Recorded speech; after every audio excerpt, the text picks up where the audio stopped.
এখান নিরাশার কথা বলা ঠিক না, কারণ শিক্ষার মধ্যে ওয়াহিদুদ্দিন সাহেবের মতো মন্ত্রী, এখন আমাদের সিআর আবরার ভাই সে মন্ত্রী, তারপরেও যদি এখন ঠিক না হয় তাহলে আপনি কিভাবে চিন্তা করবেন? তাহলে এত শিক্ষিত লোকদেরকে দিয়েছেন, ওই দে আর নট মানে coming up with the good proposal. তার এডুকেশন নিয়ে কি করতেছেন, কি চিন্তা ভাবনা করতেছেন? বাংলাদেশের মানুষ যদি আপনি শিক্ষিত জাতি না তৈরি করতে পারেন, এডুকেশন যদি ঠিক মতো না ঠিক করতে পারেন, এটা ভালো মানুষ তৈরি করতে না পারেন, তাহলে how you are expecting yes আগামী দিনটা ভালো যাবে, আগামীকালকে সূর্যোদয় সুন্দর হবে? কখনোই হবে না।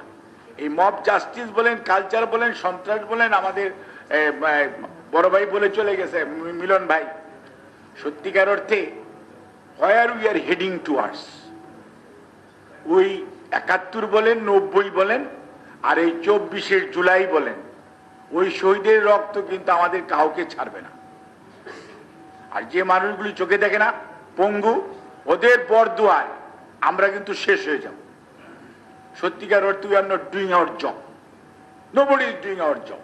হ্যাঁ, যারা চেয়ারে বসছেন, স্ট্যান্ডিং এ বসছেন, they are not holding this chair properly. তারা subservient to some people, not to their conscience, not to the constitution, not to the governance system. They are not doing it. এখন কথা হচ্ছে আপনি একটা দেশের মধ্যে কত ট্রায়াল এর ইররের মধ্যে চলবেন? এটার জন্য ন্যাশনাল ডায়ালগ হইলে ক্ষতিটা কি?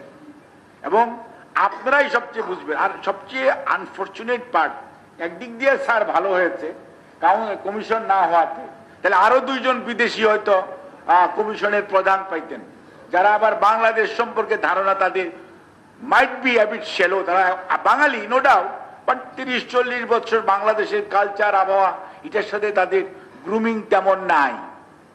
আমি ওদেরকে ছোট করছি না, বাট এই আবহাওয়ার সাথে, এই জোয়ার ভাটার দেশের মানুষের সাথে আপনার অ্যাকোয়েন্টেন্স ইজ ভেরি ইম্পর্টেন্ট, এবং এটার সাথে অ্যাডজাস্টমেন্ট ইজ ভেরি ইম্পর্টেন্ট। আমাদের দেশের প্রত্যেকটা ডাক্তার সম্পর্কে এবং হসপিটালের যে সার্ভিস দেয়, একটা ঔষধ পর্যন্ত চেঞ্জ করে নাই।